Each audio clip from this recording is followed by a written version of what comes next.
Wiggle, wiggle, wiggle, wiggle. Hey, guys, mixture. Do you remember last time we did this, Richard? You and I ended up doing basically improvising for 40 minutes talking nonsense about marbles. What about why orange jam is called marble? Okay, we've got some more people coming in. Everything is beginning to come together. David, can we have the cover of this remarkable book, please? Which I don't even think these seats come in. Okay, can we kill the light? You haven't actually seen it, have you? Okay, can we have a little bit of light on me and Richard, please, David? I love being able to do this. It's wonderful. Back in my misspent youth, when I used to be on stage with a very theatrical rock and roll band, I could never actually have somebody put lights in the right place for me. It's absolutely wonderful. I'm beginning to sort of relive all my fantasies from when I was a boy. A few years ago, I was in Las Vegas. I was giving a talk at a UFO conference, and the technician guy came up to me and said, "Excuse me, sir, do you want to have one of those lapel pin-on microphones, or do you want a handheld one?"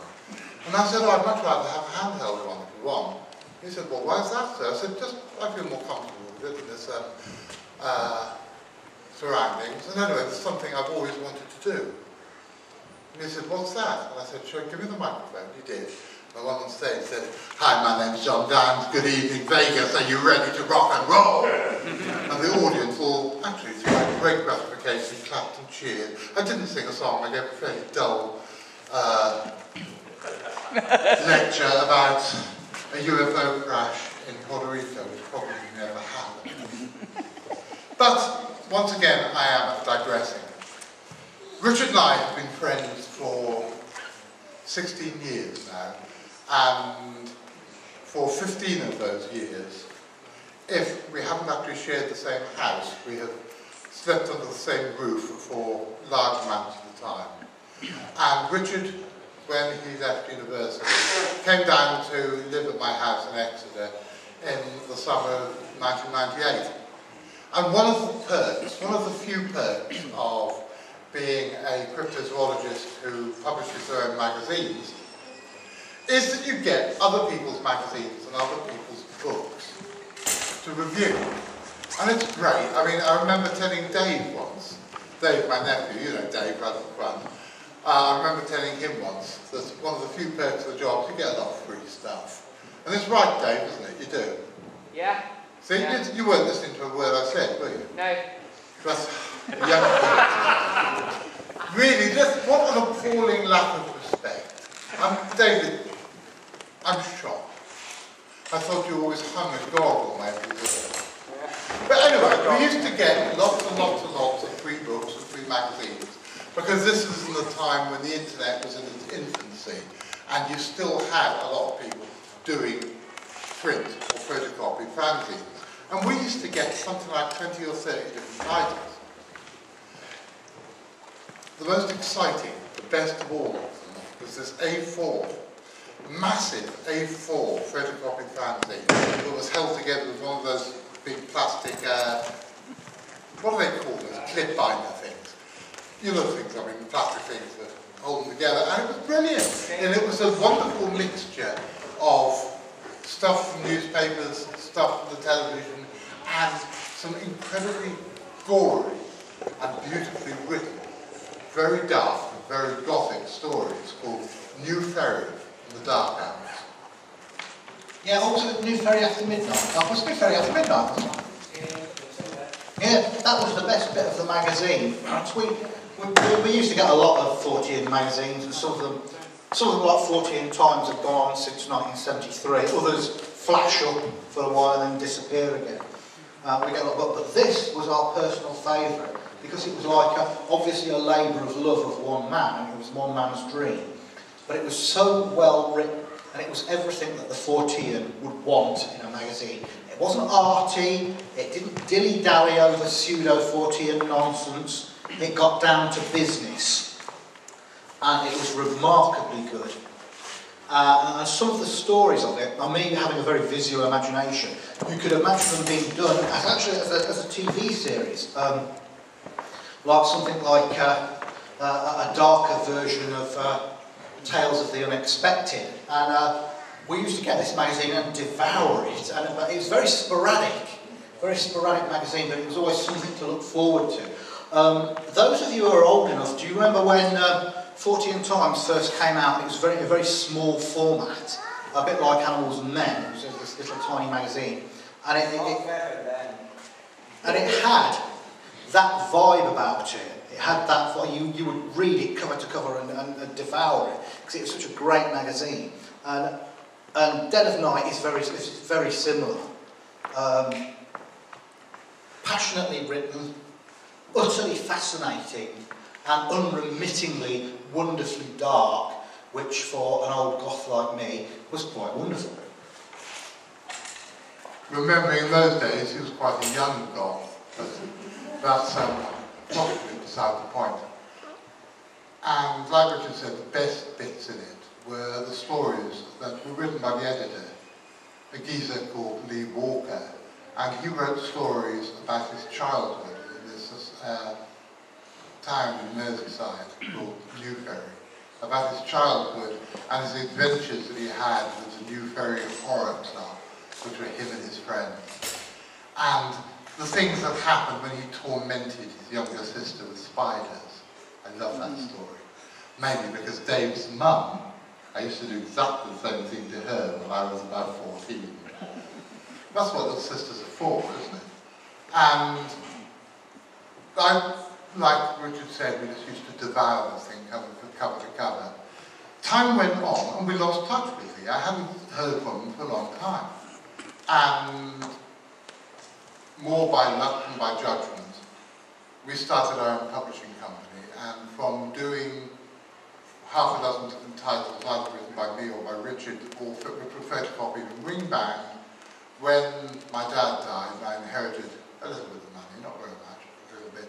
We set up a proper publishing company and did it properly. And the thing Richard and I always said from the beginning was that we wanted to try and get in touch with Lee and get, if we could put together a collection of some of the stories from Dead of Night, because they were just so groovy, they were just some fantastic stories. And eventually, I can't even remember how we did it, eventually he wrote to me, totally out of the blue, because I'd lost his address. He emailed me totally out of the blue about something completely different. Richard and I both leapt on it and said, Lee, do you want to do a book for us? And this was 4 years ago. All sorts of stuff happens, like John Lennon said, life is what happens to you when you're busy making other plans. But eventually the book arrived, and it's fantastic. Trouble was, it was something like 400 pages long, and impossible to edit. It really was impossible to edit. But we managed it in the end. And I remember saying to my wife, Karina, that we publish a lot of books. We've done 82 now. And I think we've got books by something like 20 different authors. And some of the books we've published I'm very proud of. They're very, very good books. But there are only a handful of our authors who don't just write good books, but actually write literature. Lee is probably the best writer that I have ever met. I've met a hell of a lot of writers. But enough of this. If we carry on like this, his head's going to explode so much that his cap's going to fall off. So Richard, come on, drag him up on stage and get Lee to do some talking about his book, Dead of Night, which will be a book which will be available within about 10 days. Yeah, available from all good bookshops and all crap ones as well. Cheers, John. I really don't know what to say. I'll start crying in a minute. It's a long way, obviously, from Liverpool to here, and I'm really nervous, so you're going to have to bear with me a bit. I'm going to tell you a story later that, unfortunately, the kids might not like it too much. It's a very dark story.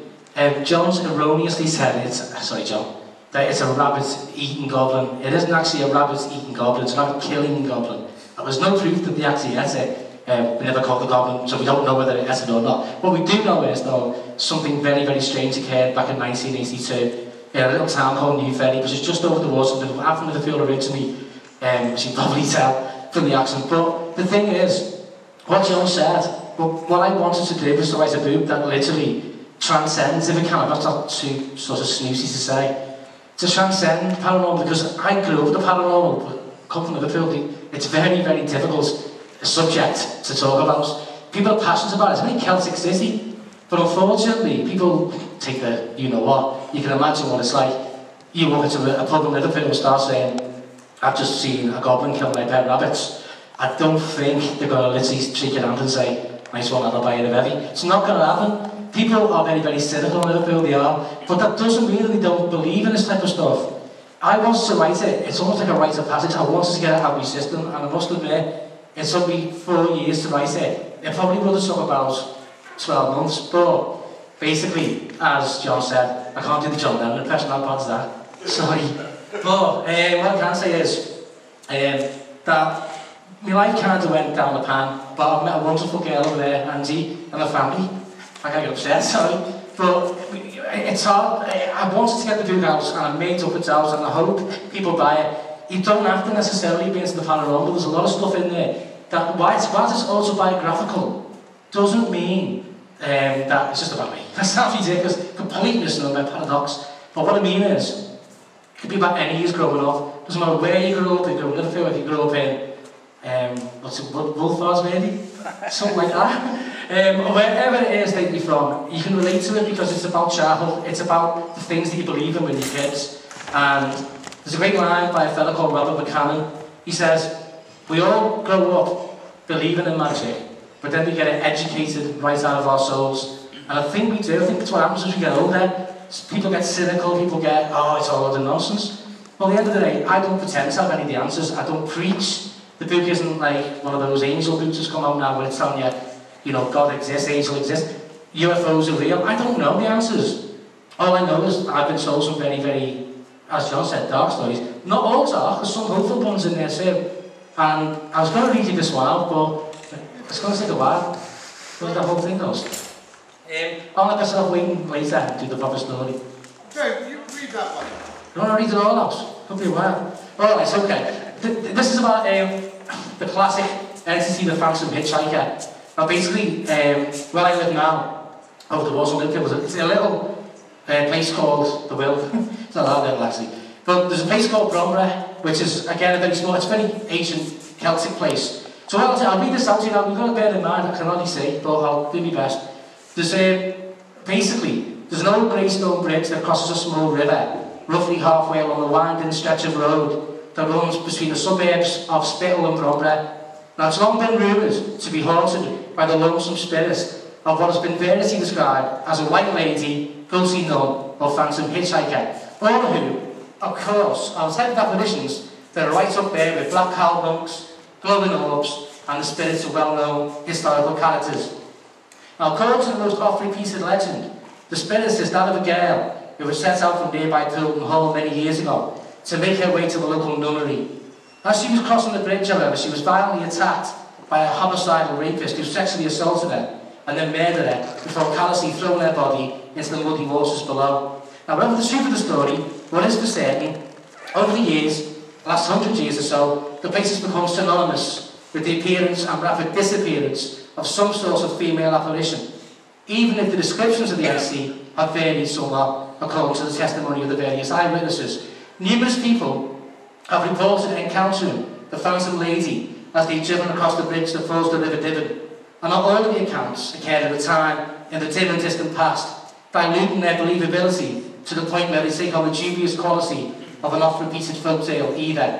One awesome evening, back in the late 1990s, a former taxi driver, arrested from the Tube Route district of Liverpool, told me he was willing to swear on a giant stack of Bibles that he'd encountered something that if it wasn't a ghostly white lady, it was near enough so not to make a spit worth of difference. Spud, I'm ashamed I never got around to asking him his real name. Despite the frequent occasions I jumped in the cab with him, told me this when he was driving home with me from a nice house with friends. It was mid-October, it was raining hard.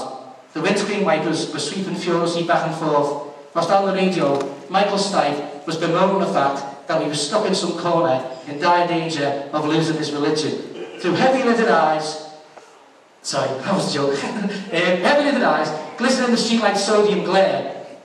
I haven't been in the mood for any kind of conversation. Least of all, the sort of homespun, crackle-banner wisdom that appears to be exclusive to barbers, bartenders and cab drivers, or the unofficial BBC Wales service, as I've come to regard them. Is you foolish enough or desperate enough to afford them the courtesy of lending your ears, for even a short while, in return they'll gladly offer you the benefits of their advice on just about anything. Concerned about those pesky Iranians and their nuclear ambitions, or the coalition's dire prediction of an imminent terrorist attack?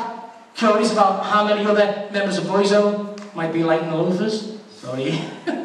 Well, kiss those frustratingly sleepless nights goodbye, because the boys and girls at the BBC will happily fill you in with the shoe stories behind the headlines, and the very latest breaking news, as they clip your hair, pour you a pint, or take you home at the fag end of yet another miserable night out, peering into the murky depths of your umpteenth pint of Kane's Raisin Ale. Nothing ain't worth nothing but it's free, as some country and western singer once opined. But on that late last autumn evening, the best part of a decade ago, speeding along the road that stretched away like the business end of an amusement park water slide, I couldn't have cared a fig if Spud's previous fare had been Jesus Christ himself in the company of assorted cherubim and seraphim en route to Westminster to announce the dawning of a new age of peace and prosperity for us all. I hadn't wanted to talk, I hadn't even wanted to listen. I simply wanted to get home, greet me so-called Lucky Garfield Teddy that we get together and booked for Christmas the previous year with a healthy rugby-style dropkick, and climb into bed, drape the covers firmly over my head, and block out the world in time-honoured fashion. Now, as the Lord observers amongst you may already surmised, the evening's festivities hadn't exactly filled me with good cheer and an amiable disposition towards my fellow man, or indeed woman. I won't bore you with the details. Suffice to say that what started out as being a potentially promising prospect had in the event proven to be about as much fun as bathing naked in a bath filled with bleach. Not that I've ever done that. So when Spud suddenly looked at me on the corner of his eye and said, "Do you mind very much if you don't take the shortcut back to New Ferry?" I simply shrugged my shoulders in a I honestly couldn't care less gesture. I know it's a bit quicker like going down the back roads, but I prefer to stick to the A41 dual carriageway, if that's alright with you.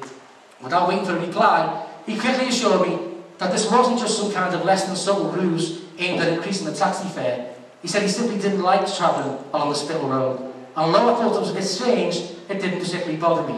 And I told the A41 was fine with me. "Thanks, mate," he said with a sigh. I was a little shocked to see the expression of relief etched plainly on his face. He looked for all the world like a condemned prisoner who had just received a last-minute reprieve. Then he glanced at me sideways again. "It's decent of you not to ask me why, lad," he said, "but I think it's only fair that I give you an explanation." I wanted to tell him he didn't have to worry. Whatever his reasons, he could keep it to himself. But quite frankly, by that point, I really didn't have the energy. I guess he must have mistaken my brain-numb silence for unspoken consent, and Spud therefore happily began rambling away, and I had to grit my teeth to stifle a scream. I've been sure I'd be subjected to some great big pile of meaningless hot air, and it was more than stuffy in the cab as it was. But to be fair to him, what he did say couldn't have taken me more by surprise if he'd suddenly announced that he kept finding a couple of stray zebras wandering into his kitchen every Wednesday morning. I think that was a bit of a Vicarage line, sorry about that. Right, never mind. I suppose the easiest thing to do is to tell you I hate driving back along those back roads. Convenient shortcuts though they may well be, simply because they're fairly poorly lit and chock full of winding bends and blind corners. The route can be even more of a pain when it's slick with ice sheets. With ice or sheets of teeming rain, or filled with giant dirty brown puddles, each of them roughly the depth of the Marianas Trench. Any single one of those things would make most taxi drivers think twice before taking these roads. The truth is though, I could quite easily put up with all of that. I've been a cab driver for more years than I care to remember, and it takes more than a few adverse weather conditions to put me off taking a shortcut or two whenever the opportunity arises. But then something happened a couple of years back. An incident that still gives me the chills just thinking about it. But I promise I'd fill you in, and I'll man my word, so here goes. During the pre-dawn hours of a freezing January morning, I was driving back to my base in Higher Bennington. I'd just dropped off a fare in nearby Brombre. I was really looking forward to a piping hot cup of coffee, maybe a bite to eat. One of those Sayers Corners pasties, warmed up in a microwave. You can't beat them, lad, they're absolutely boss. Anyway, you're silly in the car. Let's put a final point there. Even with the heat turned on full blast and the harsh frost that sugared the landscape and rendered the darkened back road treacherous with black ice, meant that I was taking extra special care as I drove. The gritters had been out the previous evening, but they'd done little to make conditions any less hazardous. The ragged remnants of a low-lying mist clung stubbornly to the dips and hollows like a bunch of barflies, hanging on for just one more shot long after closing time. The road was completely clear of traffic, and I never seen a single pedestrian since I left Easton. But just as I was approaching Diddensdale Bridge, I saw, illuminated in the glare of my headlights, a female figure, clad in a white hooded cloak, standing on the left-hand side of the road. I was starting to see anyone, least of all a woman, at this time of night in this weather. She had her head bowed, almost as though she was lost in a silent prayer, and being a chivalrous type, I instantly felt sorry for her. She must be freezing, I thought, as I drew close enough to her to see the pitifully thin white garments she was wearing, and they were hopelessly inadequate for such bone freezing temperatures. "All right, love, can I offer you a lift?" I called as I wound down the window on the passenger side, emitting a blast of frigid winter air as I did so. She didn't reply, she simply stood there, with her shoulders hunched and her head slumped, the body language of someone bereft of all hope, like she'd just been dumped by the man of her dreams, and she gave no indication that she was even aware of my presence. "Don't worry," I said, in what I hope was my most charming and reassuring voice. "I'm not going to charge you money or anything. There's no strings, honestly. I just want to see you get safely home." I shivered, thought it'd be home, scarf more tightly around me. "You shouldn't be stuck all the way out here on your own, not in a night like this." I expected her to swallow their pride, or bury her fears down, and plunk herself down in the back seat, eager to get in out of the cold, but she didn't. She simply continued to stand there, refusing to meet my gaze. And after a long few seconds had tickled by, with the cab door wide open and the taxi's exhaust fumes combined with the mist to obscure both the immediate surroundings and the road up ahead, I just about decided that one was either simple-minded or off their head or nail or drugs or both. I shook my head and moved across to pull the cab door shut when the cowl figure suddenly raised its face to mine, and I saw, with heart-stopping clarity, she was as beautiful as an angel, the kind of great artists, the likes of Michelangelo, depicted on the ceilings of the world's most magnificent cathedrals. She smiled sadly at me, and it was an expression of such unimaginable sorrow and loss, I suddenly felt close to tears myself. And her eyes were filled with the horror of 1,000 nightmares, of hurts endured and heartbreaks suffered.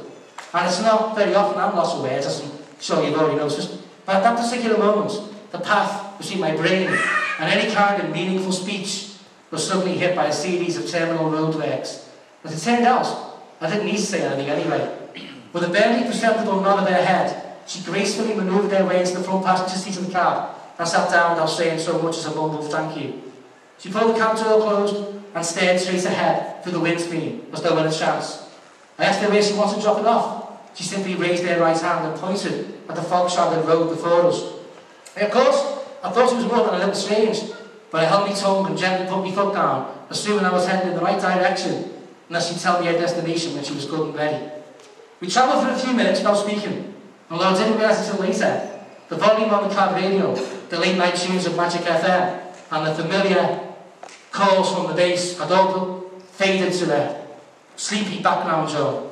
There was no way I was going to fall asleep at the wheel though, not with an especially gorgeous damsel in distress sat right beside me. And I continued to drive carefully towards the outskirts of Bromborough, seeing as that was the direction the strange young woman had indicated she wanted to go. I tried several times to engage in conversation, but I may as well have been talking to myself and all the good it did, and I soon gave it up and lapsed into a reluctant silence. Again, it was only much later, back at the taxi base, that I suddenly became aware of another strange thing about that already weird twilight zone night. The back road from Diddensdale to Bromborough can't be any more than 2 or 3 miles long, at the very most, and it should have taken no longer than 10 minutes or so to travel along, even in such hazardous driving conditions. The fact is though, I'd soon lost track of time, and it seemed somehow like we'd been driving for hours. I know it sounds ridiculous, but I honestly felt like I was in a kind of dream state, somehow floating in a timeless vacuum. And though it didn't occur to me at the time, the image that has since come to mind is one of some lurid illustration featured in a magazine I once read about great unsolved mysteries. It was a piece about the tragedy that befell Flight 19, a Squadron of 5 Navy Avenger fighter planes that went unaccountably missing on a routine training mission somewhere in the midst of the so-called Bermuda Triangle. And the vivid mental picture that has stayed with me ever since was the flight leader, Captain Charles Taylor, repeatedly radioed in his base of Fort Lauderdale, Florida, in a voice laced with scarcely concealed hysteria. It looks like we're entering white water. We're completely lost. For a few moments there, I think I had an inkling of a type of blind panic that Captain Taylor must have endured, because due to my own personal White House, I couldn't for the life of me differentiate where the hell the road ended and where the night sky began. And I had to shove my left hand in my mouth to keep myself from screaming. To be honest, I don't think even that would have prevented it erupting like some blaring sonic geyser or geyser if the mist hadn't suddenly begun to thin and split apart just then, like the tacit remnants of a bad dream upon waking. And Christ for that, I said, sighing with relief as I turned to my companion. At least now I can see where we got goose flesh spread up my arms, and the words froze on my lips as I saw the woman was no longer there. She disappeared without a trace, and there was no way on God's earth she could have gotten out that taxi without me being aware of it. This inexplicable vanishing was the final, crowning absurdity, and here at last came that long-held back scream, and had anyone been around to hear it, it would doubtless have conjured up images of a wild November gale, shrieking through a pile of old animal bones, or a keening wail drawn deep from within a well of scarcely remembered childhood fears. Many is the time that I've since considered the possibility that I imagined the whole thing, that was not more than an especially vivid dream, brought on by a combination of tiredness and the undeniably creepy atmosphere of Devonshire Bridge when the sun dipped slowly over the horizon. But the truth is, however logical that might seem, I'm convinced I really did become a passenger who somehow slipped through a dimensional gap in time and space and stepped into our world, for a little while at least. And that's why I don't go driving along that particular stretch of road after dark anymore. To be perfectly honest, I try and avoid taking that road during the daylight hours too. It doesn't hurt to be extra cautious. The other cabbies might take the nip, but quite frankly, I don't mind that too much. I console myself with the knowledge that they really don't know any better. They don't believe in the existence of ghosts or spirits, or whatever you want to call them. And they didn't see what I saw that night. Thank you.